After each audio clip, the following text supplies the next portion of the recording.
I'm back. So I've been out of the loop for pretty much the last 6 months, but now, after I've done this little jaunt to the nuclear reactor, I'm back. And boy, were there so many things I would have just loved to have gotten stuck into if only I'd had the time. Like Lexus releasing this hoverboard. Tell me that you want me. I've been waiting all night for you to tell me. Yeah, right. Or the achievement of Solar Roadways over the first year, which was self-promotion, of course. Oh, and boy, could I go to town with that. And then, of course, Kent Hovind getting released from jail and is now coming out with gems like this. Brother Hovind, do you think, the continents were ever connected? I say, well, they're still connected right now. They're always connected, It's just the low places are full of water. Hello, it's not like lily pads floating around in a bathtub. Of course they're connected. Actually, no, Kent. The continents are not touching. It's just that you don't understand the difference between oceanic crust and continental crust. Then there was Ed Brayton, the founder of Free Thought Blogs, quitting the very network that he'd created. And this was back at the beginning of August, something to do with the stress of trying to build an inclusive social justice network. And the stress of people threatening to sue you. Because who would have thought it, that if you get a blogging network that's making baseless secondhand accusations of rape, then the only recourse left to these people is to sue you. Or to threaten to sue. And another one of their star bloggers, Ophelia Benson, quit because, and you'll love this, she wasn't inclusive enough to trans women. And no, I don't care if it's women who have transitioned to men, or men who have transitioned to women, or men who think they're women, or whatever. I just don't care. I don't care what people think they are. Any more than I care about what they identify as. Like when this white woman wanted to identify as black. Yeah, and you can sort of see her reasoning. No one kicked up a fuss when this black man transitioned into a white, into that. This was the black head of the Spokane chapter of the National Association for the Advancement of Colored People. The only slight problem was her lineage was white as the driven snow. Are you an African-American woman? I identify as black. You identify as black. Let me put a picture up of you in your early 20s, though. And when you see this picture, is this an African-American woman? Or is that a Caucasian woman? And yes, I'm sure that given half a chance, she would chalk up the fact that people were outraged by her, but didn't give a crap about Michael Jackson, was down to racism and patriarchal sexism. Well, and for those who don't believe that people can have a change of heart, that people can see the light on all of this. You remember Sui Park, of cancel Colbert Sui Park, of not your Asian sidekick Sui Park, even though Asians are the best paid demographic in America. And I'm not going to enact that Labour Sui Park. Well, I guess who's going to kind of change a heart on all this? I so very much regret contributing to a culture in which knee-jerk reactions and call-outs became synonymous with social justice education, and too tired to engage, but I will say that the violence I have experienced in social justice warrior circles... I don't give a flying fuck about you, Thunderfoot. You're a white, privileged male. ...has been greater than that of racist trolls. And how do you know you're in a cult-like group? You see extreme control and violence arise when you try to leave it.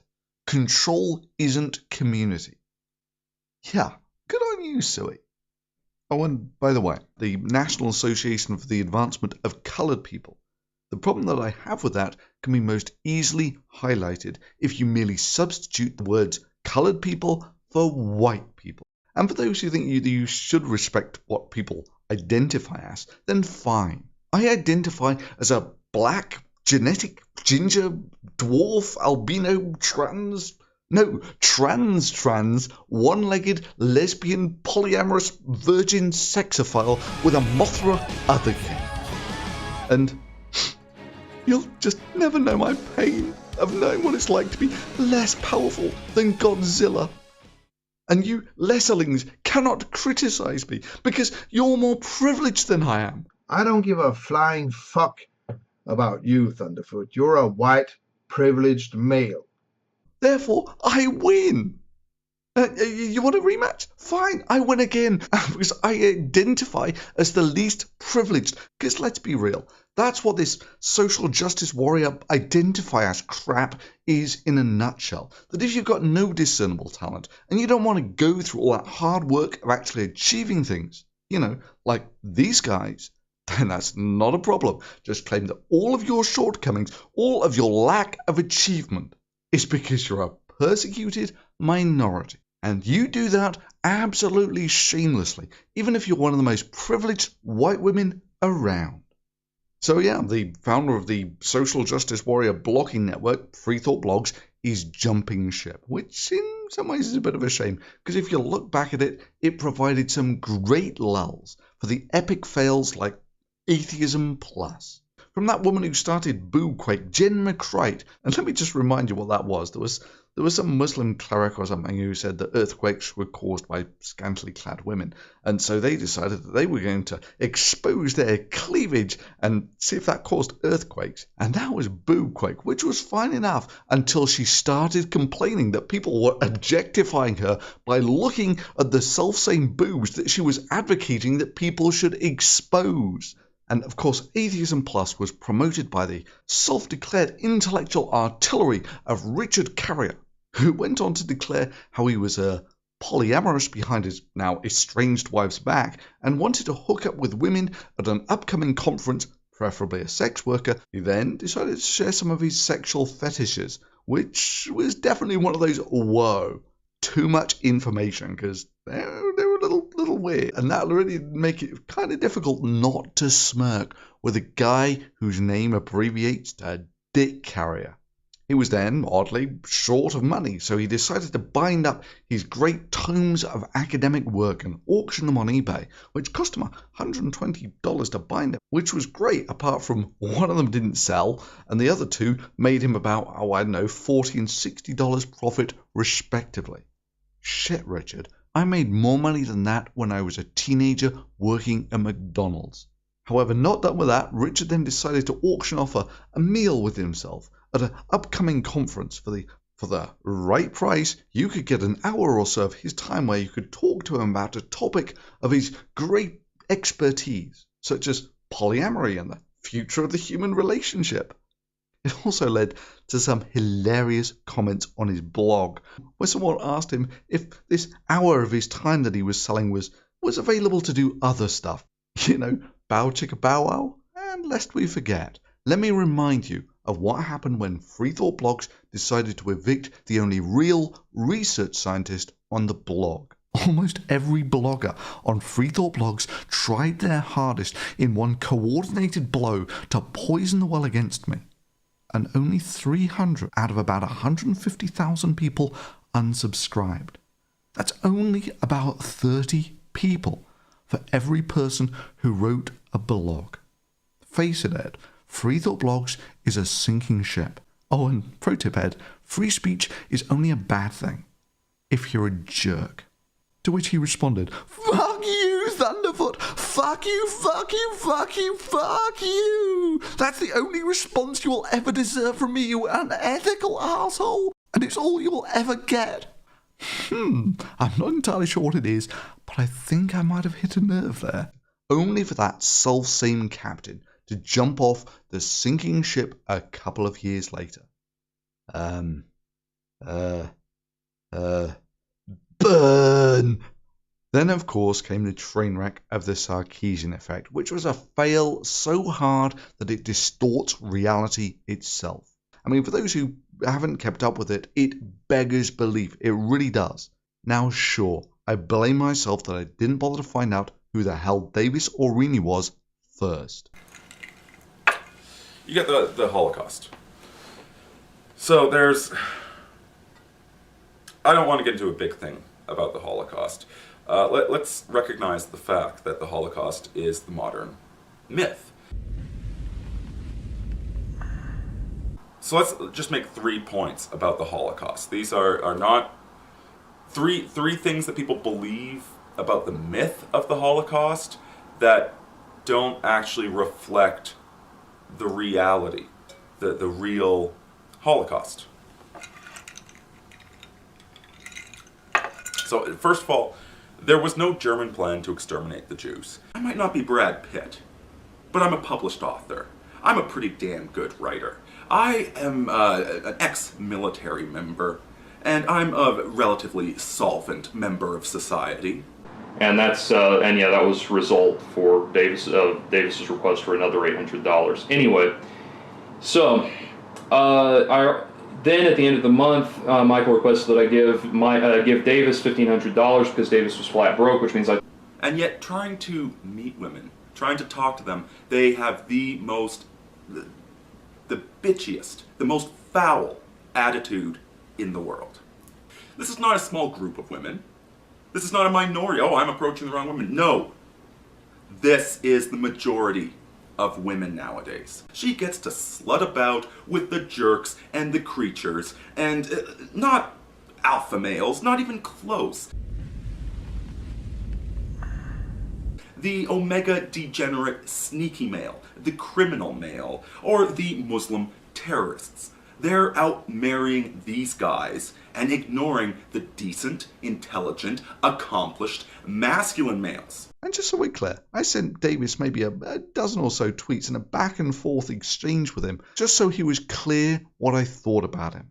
Merely for this, he claimed that I was being obsessive and creepy. Holy crap, dude. Have some sense of self-awareness. Not even Anita Sarkeesian, the professional victim who your Sarkeesian Effect movie was about, is that hypersensitive to criticism. And secondly, of course, that's just one of the go-to excuses of people who defend people like Sarkeesian. It's just to badmouth you by calling you obsessed. Naturally, I just ignore it, because it doesn't present any argument whatsoever. I mean, seriously, let's just say that I am obsessed. So what? The arguments are exactly as valid if they come from someone who is obsessed versus someone who is not. Exactly as valid. And frankly, if your first go-to line of your argument is to actually badmouth someone's character, I'm going to go out on a limb and say, yeah, that's because you cannot debunk the rational, fact-based argument that I presented. So anyway, I gave Jordan Owen an interview a ways back when I knew almost nothing about the project, which I'll put up shortly. This is the very seductive thing about the victimhood narrative, is to the impartial third person, it is instantly credible. That if you come across someone who is claiming that they're a victim, there are two possibilities. They either genuinely are a victim, they're genuinely being persecuted for who they are, or that they're a liar. And most people will will give you the benefit of the doubt. And just because I gave an interview to them, that doesn't mean that I'm responsible for all of this by guilt by association. Except when the fail's this hard, yes. Yes, it does. I mean, let me just give you an example. Aureni first compares Owen to a psychotic, misogynist serial killer. Go watch Jordan's video on Rooch. It's an hour long and it's very tedious, but you'll see these occasional glimpses of Elliot Rodger. And in December, this kind of spilled over. He wound up going completely Elliot Rodgers as I was driving him to the airport. He then goes on to call him an overweight, porn-addicted and suffering from encopresis, which is basically when you defecate when you're not meaning to. He's saying if we played our cards right, we could get this, we could be interviewed on The Daily Show. And not as the guest to be ridiculed, but the guest to joke with. So, first of all, there was no German plan to exterminate the Jews. Yeah, actual friendly guest. Right presentation, this could be Daily Show. So he replies, then link me to the fucking video, you incompetent buffoon. You should have sent me these goddamn files over 2 months ago, and even now you fail to send them correctly. Also send me the rendered version again so I know how you cut them. Idiot. Sorry, did my tone trigger you? Consider this a trigger warning. Behave promptly and competently in the future and I won't be forced to point out how incompetent you are.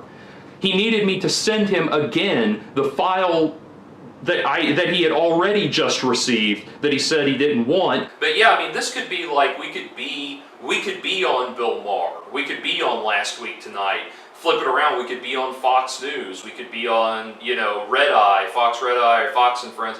All across the board, CNN, MSNBC, like this could really get out there.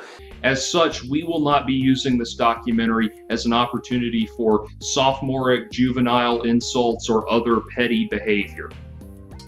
This is going to be a serious work of investigative journalism. And Davis, based on that footage, came to the conclusion that Anita had been raped by her father, based on just that video. This is going to be a serious work of investigative journalism. Not a lowbrow attack on Sarkeesian and her cohorts. Oh, and I should clarify something. He said that I believe that Anita Sarkeesian was molested by her father. That's completely misconstruing what I said. And believe me, this merely scratches the surface. The full extent of this fail beggars belief. Yeah, when it fails that hard, goddamn right, I want nothing to do with it. And I figure that's going to be my first stop. Then I think onto something more sensible. Maybe a tour of the human body by ultrasound. This always was one of the bizarre things about people. If I take my clothes off, everyone will swoon and the video will get flagged. However, if I show people the ultimate nakedness, say what I look like inside, including my beating heart, look at that. People will just be interested.